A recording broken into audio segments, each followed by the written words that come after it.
Alors, les retraites, ça appelle de ma part plusieurs réflexions. D'abord, je trouve absolument aberrant qu'hier, au Conseil des ministres, des incompétents nettoirs ont pu adopter un texte dans lequel il y a des trous. J'ai envie de me procurer ce texte, de donner à ma petite fille pour que ma petite fille mette les chiffres qu'elle veut et qu'après il soit voté à l'Assemblée parce qu'on en est à ce niveau-là, quoi. C'est de l'enfantillage. On est dans un pays où on adopte une loi dans laquelle il n'y a pas les données chiffrées. Je trouve ça absolument merveilleux et inique. Le deuxième point qui vraiment me tient à cœur, c'est cette retraite à points. On a l'expérience suédoise dont on parle de plus en plus. Quelqu'un d'ailleurs derrière nous a une pancarte avec la Suède en est revenu. Cette retraite à points, c'est complètement dingue, c'est contraire au principe de solidarité qui nous animait jusqu'à là. Et j'ai vraiment l'impression que cette oligarchie qui nous gouverne, même si je suis un bourgeois, je le répète encore, parce que c'est comme ça, on va pas se refaire. L'oligarchie qui nous gouverne a vraiment envie très rapidement de faire transférer les fonds des retraites, qui étaient jusqu'à présent par répartition, vers la capitalisation, parce que BlackRock a besoin de pognon. J'ai un vague ressentiment, un vague ressenti comme quoi BlackRock est à la recherche de liquidité et que si Macron accélère terriblement le mouvement, lui le maître des horloges soi-disant, c'est parce que il cherche à refiler à BlackRock les milliards qui lui en manquent actuellement.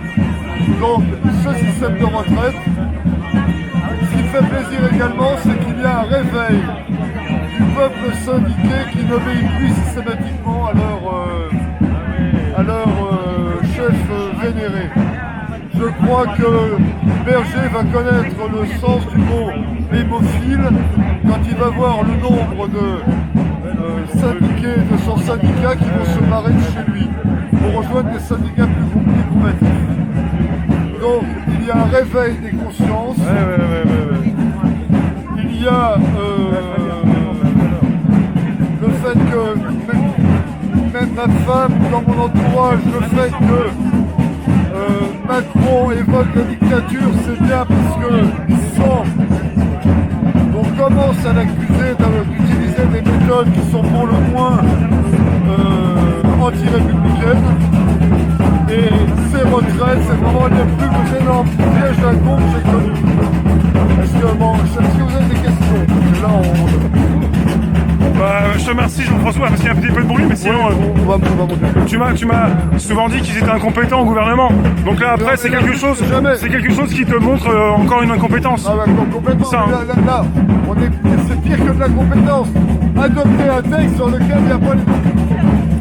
Tu peux m'attraper, ouais, pour l'éloigner. Adopter un texte dans lequel il n'y a pas les données chiffrées. Oui. Même moi, quand je lis un contrat d'assurance, j'achète une bagnole, je regarde les chiffres. Oui. Bon, ce dont j'ai très peur, c'est que Macron ayant tellement la pression de la part des puissances financières, on passe par le 49.3. Ah oui, il y en a qui parlent de ça déjà, oui. Oui, alors ça, le 49.3, ça serait en fait... d'autres l'ont utilisé avant lui. Manuel Valls, je crois que c'est Valls qui l'a utilisé en dernier, mais... À ce moment-là, il n'y aurait plus aucun dialogue entre le peuple et ce qui m'a fait plaisir, c'est que cette semaine, même BFM a parlé d'un sondage comme quoi 70% de la population soutiendrait le mouvement contre les retraites. Oui. Il n'y aurait plus aucun dialogue entre les 15% de macroniens décrottables et les autres. Et ça m'inquiète profondément. Oui. Et ça me fait penser d'autant plus qu'on est dans une forme de dictature douce. Oui. Cette dictature douce que Macron réfute, il dit non, nous ne sommes pas en dictature, allez voir dans d'autres pays. Je suis allé dans d'autres pays, ça marche beaucoup mieux que chez nous. Et s'il passe en France, je sais pas comment ça se finira. Oui. Je sais pas comment ça se finira. Je te remercie Jean-François. Voilà. Ça a toujours une incidence sur la rue et ce qui peut se passer aussi pour 2020. Ouais. Complètement. Là, les gens sont... Mais les gens ne désarment pas, les gens sont, je pense, sont solidaires. Bon, ils sont tristes dans les manifs. Hein. Bon, une manif de la CGT, c'est triste à en mourir. Oui. Mais au moins ils se réveillent, ils s'accaparent et ils prennent en compte toutes les données pour pouvoir dire ce que l'on propose pour les retraites, au lieu de travailler sur les solidarités, mais travailler simplement en individualisant les gens, c'est inacceptable. Voilà. Merci. À bientôt, on va se revoir. Tu pourras couper au montage si tu veux. Ouais, merci beaucoup. Hein. À bientôt. Merci de rien.